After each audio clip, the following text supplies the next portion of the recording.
Galaxy A Series, 1-1 Natalia, as well as Fanny. No roamer inside. Still the prio bans here from both of the teams, of course. That Natalia is, well, it's a respect already towards Baloyski, but, well, GeekFam took the Akai approach here, so they are taking their own hero, their comfortable hero, here in the first phase. So we'll have to see here what will Aura respond with to see what are they going to prioritize. Very good respect bans, again, coming in from the side of Aura Fire. They know exactly how to counter GeekFam. Back again to the point, Arashi. When Baloyski and Jana QT get their comfort picks, they actually carry the game. They're the ones who dictate the pace of the game, and they force so many crazy plays onto their opponents. But again, if they don't get those comfort heroes, the Natalia, the Franco, it does seem like GeekFam don't really find that comfort, and Baloyski isn't really able to make those crazy moves on the map with Jana to help out. And as you can see, that's exactly what Aura go for here. 1-1 ban targeting towards Chadera, 2 bans towards Baloyski, so you can understand, you can see that Aura understands the threat of Baloyski in this roam position, but Aura Fire, they have the chance to pick up a first pick. Both Baramis and Valentina have been left open. I personally think that Valentina is the better choice here. Well, Kiss to Victory by X here shows that they have to maximize Godiva's playmaking potential and optimize Aura's cheese strats. Because when they can surprise the members of GeekFam, that will be very, very beneficial for their win condition. With the Faramis already locked in, it can go into multiple roles, so it is a flex pick. But if they can anticipate GeekFam's early gameplay and also win the early objectives, they can shut down GeekFam, who we have seen kind of falter when they don't get rolling in the early game. Well, we can see already the trades from both teams, right? Arashi and as well as America Aura Fire. They took Faramis and response. GeekFam, they will opt for Valentina and as well as Beatrix. But on that note, there's a keys to victory by Axe here, Arashi. Discipline being the key, they have to make sure that they don't get picked off by Aura, and the chaos from Aura doesn't disrupt their gameplays. Baloyski and Jana QT getting their comfort heroes will be very critical, as Mirko already mentioned. If they are on comfortable picks they can use to make those plays, they have a chance in quote-unquote outplaying Aura, although that is much easier said than done. It is much easier said than done here. What will they respond here? Aura Fire, they will pick up that Masha and as well as that Matilda. Then Masha is going to create problems for that Beatrix here.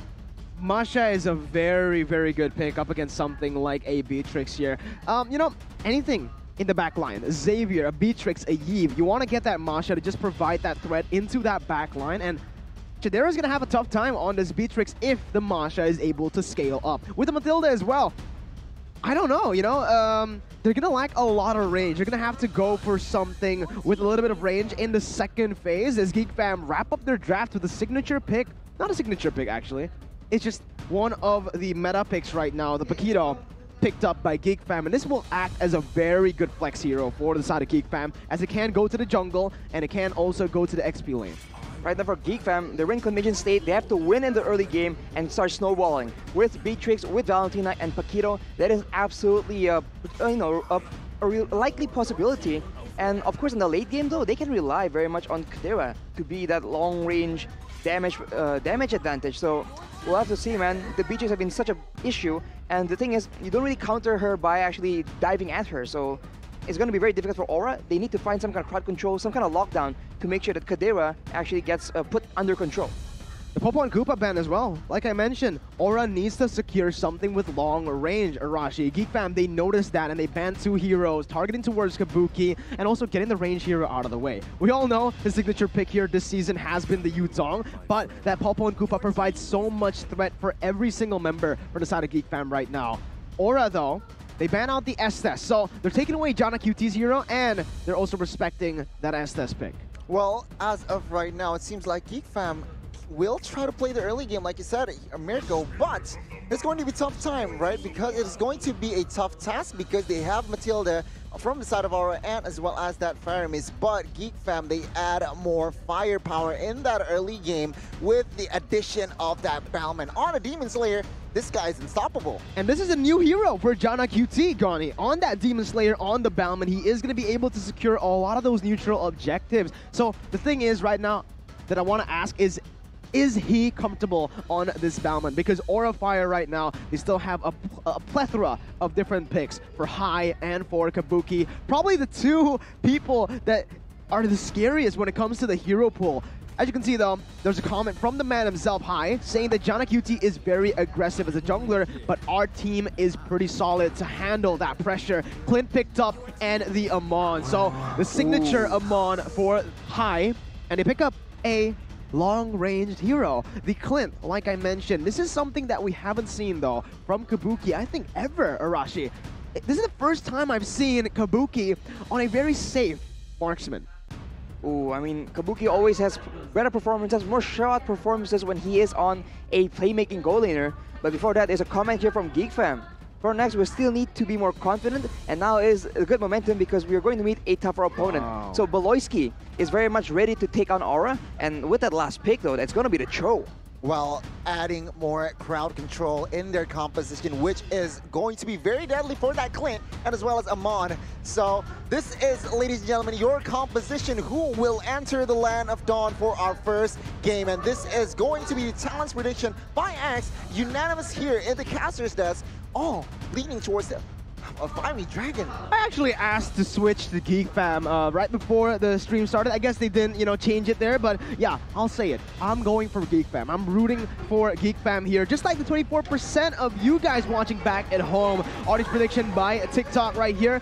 I predicted Geek Fam because of that early game. It's very flippy when it comes to Aura versus Geek Fam. Both these teams, they put a high emphasis on getting that early game pressure. So whoever wins that early game scramble will most probably get the game. Enough talk, let's just commence. Let's just start the game here, ladies and gentlemen, between Aura Fire and Geek Fam. Cast your votes and as well as support perhaps in the live chat. But in Land of Dawn, we go to witness our first game. And this is something I do want to bring up. Arashi, Beloyski is on the Cho, a hero that we haven't seen in quite a bit.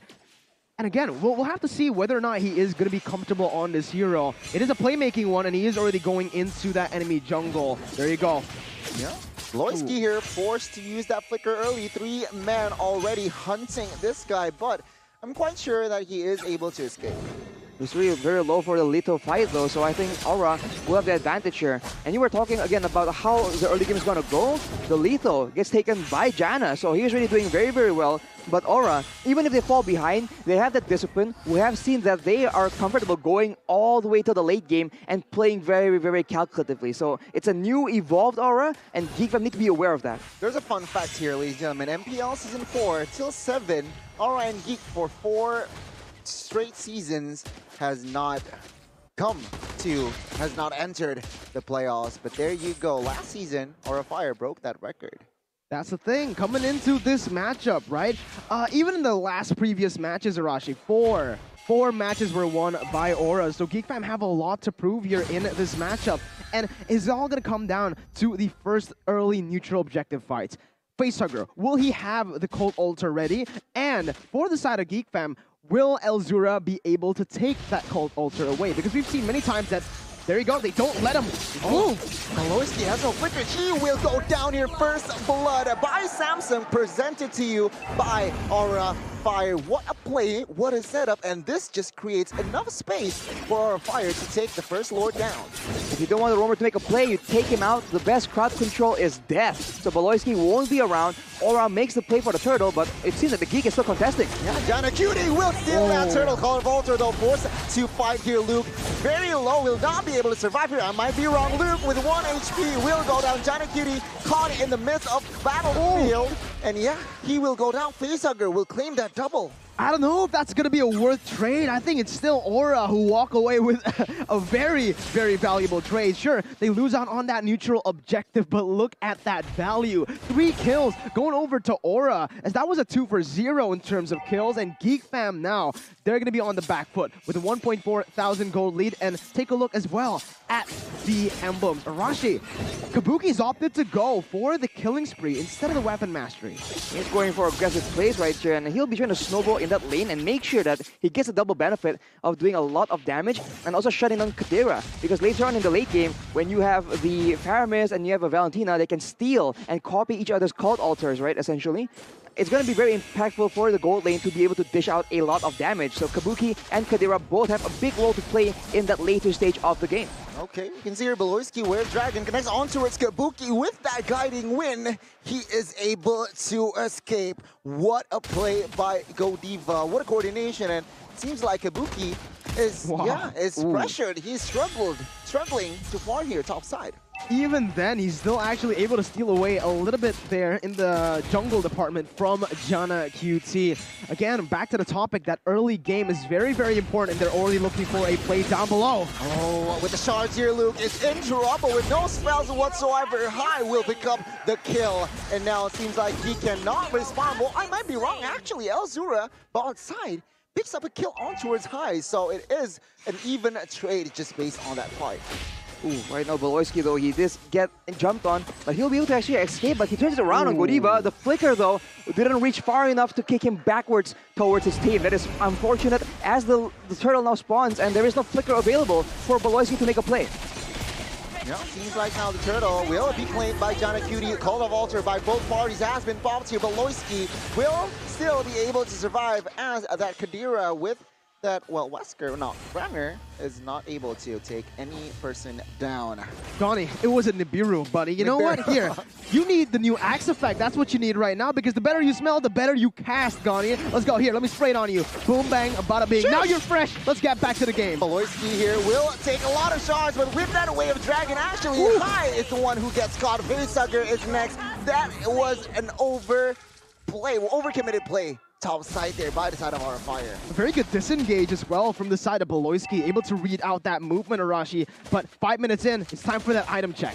Well, there's already the Enchanted Talisman for the Facehugger, so the Cult Altar will be very much available. Luke, though, has a lot of sustain, so if they make plays around that lane, he can always be ready to capitalize. As Kadira, right now, they need to be a bit aware, because if he lands a massive ultimate, that DOD is going to translate to a lot of damage. And GeekFam, they're already waiting for an opportunity to try and put that into practice. Well, see here, GeekFam, they are in the top side vicinity. They will claim this turret here as our fire will not force a fight. And I think that is the wiser move by the side of our fire. They will have to see the first structure fall top side, but they will not lose a man. We'll see here. What will GeekFam do next? The way GeekFam have been able to equalize that gold lead has been really, really effective, right? It was a 1.4 thousand gold lead, and now it's back down to only a 500 gold lead for Aura Fire. And as we go on through the game, I actually believe that the Beatrix will have a little bit more pressure on the map with the Renner, with the Wesker as well. More damage output when it comes to the burst, and even the DPS if he does stick onto that Nibiru of Beloyski. Beloyski here is in the front lines, will not commit to a fight just yet. It seems like both teams here is still in the balance. Last neutral objective here for the turtle. We'll see who will grab that. Earlier we said that 2 turtles have fallen to the hands of GeekFam, and that will be a third. But Aura Fire, they don't lose any members, and they're very content in doing this, letting go of these turtles. But once the Lord comes up, I think they will be a lot more aggressive in contesting that. Right now, though, Beloyski is still doing God's work for his team as much as possible. And with that play, GeekFam has already taken the goal advantage. Going back to the statistics though, Arashi, this is exactly how we thought this match will play out. GeekFam and Aura Fire, yes, they really like to play in that early stage, getting the snowball going from the get-go. But it's a very different early stage. Aura, they go for skirmishes around the map. They go for team fights. Meanwhile, GeekFam, they go for team fights too, but it's always just to control neutral objectives and just the turret structures on the board as Beloyski goes down and looks for a pick. Oh, they are committing to Fluffy here, where Dragon has been popped, but again, on a Masha, I don't think that is a very worth resource. We'll see in the mid side here as 5 members already filling that vicinity. Facehugger is going to target. Luke comes in with that knockout strike, but does not commit, does not connect just yet. And now, Aura Fire, they are not healthy here. They might look for a fight here. Luke coming in, flickered to retreat, and that shard doesn't have enough stacks to give the damage. No casualties whatsoever. very expensive ability used up already, and Geek Fam, they are staying in that mid lane. They really want to go for this turret as they have the pressure to do so. Chadera has the Renner. He can just move onto it and hit this turret probably 3 more times to actually take it down. What I do want to point out that's been super, super good for the side of Geek Fam is their lane management, Arashi. The fact that they've been able to get all the neutral objectives so far has been because they were able to control the waves properly in the side lanes and even in that mid lane. Even right now, you can see that Kadira is pushing as much as possible, and they're sending Luke down there for that 1v1 potential before rotating again towards that Lord. But Aura Fire, the Lord is usually where they turn up the pace and actually go for the aggressive plays of their own. So right now, they do have control, but Baloyski will have to try and say something against that. Yeah, in the mid side, Elzura giving damage on towards the Faramis there. But it seems like they are already coming to this Lord here as Godiva and as well as Elzura here, trying to zone each other, trying to give as much as information as possible. One man is still downstairs. But take a look at Elzura here, taking a lot of damage by Fluffy. Lord has been resetted here. Both teams will disengage from that Lord, but it seems like they haven't found the right opening to fight. And it's good for the side of Geek Fam especially, because again, they don't need to be the ones to force out a fight. They have the better pressure on the map currently. They have the better wave manipulation as well. When it comes down to it, they even have more gold right now, so they do not really want to go for any of these fights, but maybe... No, they don't collapse just yet. They're still backing off, playing the Lord slowly but surely. Lord here is at half HP. Wasn't really. Oh my god, backside. Kadira taking a lot of damage by Fluffy. Oh! Fluffy solo killing Kadira there, top side. What the heck happened? And 5v4 now, Aura Fire. They might commit to this Lord and perhaps look for a fight. Elzura is quite low here. Fluffy moving here on towards Elzura, of course, providing cover. Oh, Call Officer is popped here. Elzura, can he escape this one as he is rather low? But take a look at High, trying to deal damage on towards Luke here. Luke needs to escape and disengage immediately by the side of Geek Fam. This is not looking good for the side of Geek Fam here, as Luke will not be able to survive. Wow! But no, I was wrong with that flicker. He is able to, and no casualties, but Lord has been resetted. It was initially so good for Aura Fire. They were able to take down Chadera before anything happened, but Geek Fam, they were able to prolong it. And Jana, he's looking for the retry here. He's going in. Can he do it here, Jana Cutie? Waiting for the right moment, but High actually gets taken down as well as Godiva. What the heck? Kadira has already damaged a triple kill. Looking for a Maniac. Kabuki running for the hills here. Can he do it? With that, Luke, though, will pick up the kill, and Jana QT will pick up the Lord. Almost wipes out here. What the heck happened? They played that perfectly, moving back and forth, losing Chadera, buying time for him to respawn, and when he came back, man, they pulled the trigger, getting the Lord, getting the fight, and getting everything on the map right now. What a disaster for Aura Fire, man. They had everything in control. They got the pickup they wanted, but without a consistent hard crowd control, they were unable to actually secure the kills onto Geek Fam, and Geek Fam just bought so much time. And afterwards, Aura Fire still went for the Lord, and Geek Fam just caught them off guard with Kadira's burst damage. That is how dangerous that Beatrix is in close range quarters. So right now, Geek Fam has the tempo. They're playing with the Lord right now, and Aura Fire, they are back into damage control. You mentioned how dangerous Beatrix is when it comes down to the small range, but even long range, Arashi, he has the Renner to just dish out so much damage onto the turret safely from out of range. And look at that, he's even taking a whole lot of HP, getting the snipes as well. Chadera making the plays happen. Well, we can see here they still want to fight Fluffy. Running for the hills is quite low on that Masha, but one base turret falls here. Geek Fam, they need to recollect in the mid side as one member is still down. Especially, can they play the discipline game? They want the mid side here. Fluffy and friends, they are trying to defend this base turret, trying to clear other ways. But take a look at the mid side. Luke trying to flank here. Base turret mid will fall, and Geek Fam, they realize they have no objectives on the board. They will retreat. This is the problem with Aura Fire's composition and the way they play the game, Arashi. It's very much reliant to the enemy teams taking the baits and fighting them 5v5 every single time. As you can see from the instant replay here, presented to you by the Samsung Galaxy A series, Geek Fam, they are not fighting up until that right moment. Exactly. Once they saw the opportunity, they just go for the fight, and Kadira was essentially free hitting and Aura has no solution for it. They weren't in control. Oh, what? Oh, actually, fight is now starting here. Godiva jumps in with that circling. Oh, they're engaged by the side of Geek Fam. Fluffy is going to be the frontliner, but he is quite healthy, taking a lot of damage, still with 2 HP bars left. And now, both teams with no casualties will disengage from a fight, as of course, in 35 seconds, the next Lord is going to be up, but Geek Fam is still in a very comfortable lead, and as well as economy. Very, very comfortable. Right now, all they need to do is, again, just play out the waves properly. But for Aura, how are they going to be able to maybe turn the tides around? It all relies on this man, Facehugger, on the Faramis. If he is actually able to use that Shadow Stampede or stay out of range for Eldura's IMU, he might be able to have a chance. Oh, Luke here will distract the opponent, but with that flicker, 1 HP will not be able to survive as that shard from high connects, and he falls 5v4. Take a look at Bauman. He is already in that Lord area, but no commitments just yet here. 5v4. What can they do? They've lost a very, very important member in their team, the frontliner for Geek Fam. They need to just, again, buy time, wait for the moment to happen. They cannot force this to happen because Geek Fam, they have a man disadvantage right now. Yes. Exactly. With a man disadvantage right here, Geek Fam. We have seen them actually pull it out before, right? But they have bought enough time for Kadira to respawn last time. So now they're buying time for Luke as Aura Fire. They're stuck in the same situation. Wave pushing in the bot side. They need to actually catch fights or they need to actually rush the Lord. And they seem to be confused on what to do right now.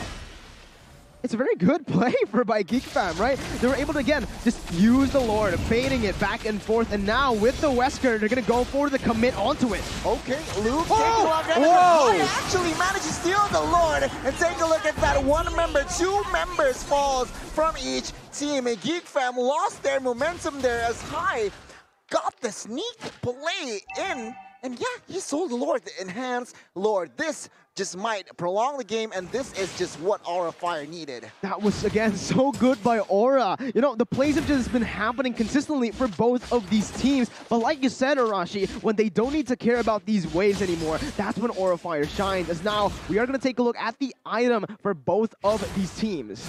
Instead, you notice that for the side of Geek Fam, the only real damage dealer is Kadira, right? We saw that Luke can do a lot of damage, but his build is very much tank. He just went for the Bloodlust Axe and then full tank in order to be an extra frontline, an extra bit of reliable CC. So essentially, it actually benefits Aura Fire because they have essentially 2 assassins that can just burst on Kadira, and if that happens, unless there's a cult altar, it's going to be very difficult for Geek Fam. Beloyski catches Kabuki here. Oh my god, Facehugger actually is going to be the first one to fall. Can they translate to more outcomes here? Geek Fam, the immediate disengage by Aura Fire, but they really need to take care of the waves top side here. Geek Fam, it was a good engage catching 1 member, but then again, Facehugger on that Faramis is already up. But it's already really good because they have stopped Aura Fire's momentum. They've stopped Aura Fire's siege from happening. Getting the Lord taken down just by Jana QT rotating over there and obviously getting a pick. Now though, you can, oh my god, you can see the absurd amount of damage that Chidera has been outputting in this game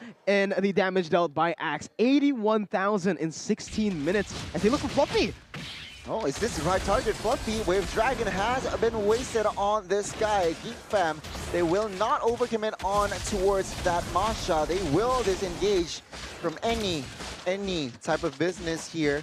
Seems like Aura Fire is still waiting for the right moment. Aura Fire doesn't get the advantage in prolonged team fights just because the range coming in from side Geek Fam. The player gold by UBS Gold, Kadera is on top right there as well, despite being taken out once by Fluffy. So he is very much the win condition for Geek Fam, because if Aura Fire makes an aggressive play with the Cult Altar, he is the one that can burst down everyone and essentially neutralize that difference. And of course, if they want to siege, the Renner is just going to be so beneficial in sieging down those turrets and being consistent poke damage from a range that's way too secure for Aura Fire to capitalize on. Chidera and Kabuki leading the pack on that UBS Gold in the graphic right there, but wait, Fluffy?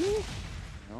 Well, Fluffy here taking a lot of damage. Once again, he is a Masha. Geek Fam should know better. They shouldn't overcommit on towards Fluffy, as especially the Lord that might be evolved is up soon. It is now still an enhanced Lord, but in 30 seconds or so, it is going to be an involved Lord. Back again. I don't think the Clint has the same amount of versatility that Chadera has on the Beatrix. So it's all going to come down to, again, how they execute these team fights. If Aura of Fire can actually play it front to back, enable Kabuki with its range, they will actually be able to somewhat win this team fight with both of the teams having a Cult Altar. We're going to have to see. Lord is taken down to half HP, Gani, but Geek Fam do not want to commit just yet. Remember, they have Chadera and they have the lethal counter with the Retri. That's a total of most probably 3 Retributions here on the hands of Geek Fam. Now both teams dancing around the Lord here as Cold Altar actually popped in. Take a look at the Lord. Battle of Retribution. Jana QT. Very clutch here on the Lord's backside, but it seems like Aura of Fire, they will force a fight. Beloyski rather low here. Will be taken down. 4 members from the side of Geek Fam will run for the hills as Aura of Fire actually will trade a member for that Lord. We'll see here. Can they push the mid? Can they still give the pressure? A good fight by Aura, but a good objective take by Geek Fam. And honestly, I personally think that the Lord is going to have more value than just one member getting taken down, because it was only Beloyski. If it was Chadera, then yeah, I think Aura of Fire would have been able to use that that timer to actually create more plays on the map. I think Aura of Fire is just very difficult because they actually used the Cult Altar to zone away Geek Fam, but Geek Fam were somehow able to actually kite back away from all the danger, and Elzura here looking for a play, but they have to be careful because Geek Fam, they're looking for opportunities to try and turn this around as well. Geek Fam here will try to siege this base. Godiva with half HP still quite confident being with the circling eagle actually towards the backside. Will this be the right play? Geek Fam pushed away 4 members, and it seems like Aura of Fire can somehow get a hold on the defense. Meanwhile, 1 member was taking care of that Lord, so a very, very good play by Aura of Fire. It is another reset. The best defense is offense, Arashi, and you can see it from Aura. They just go guns blazing. You want to go for the siege? Nah, we're jumping in with a Cult Altar. And Elzura, he didn't have that Cult Altar yet. So again, it comes down to Elzura and Facehugger. When it comes down to the all-in team fights like that, the Cult Altar presence is going to be massive, and we have seen it for a lot of different teams. If you have the Cult Altar, you essentially have a free, clear Lord card, unless Geek Fam wants to actually push the tempo and fight them at their own game. But as you mentioned, that requires Elzura to have a Cult Altar of himself prepared as well. So now it's back to the siege game, the pick-off game for the side of Geek Fam, and for the most part, they're content just waiting because they have been able to actually get the jump, get the advantage on Aura Fire in all of these objective team fights. Fluffy is rather...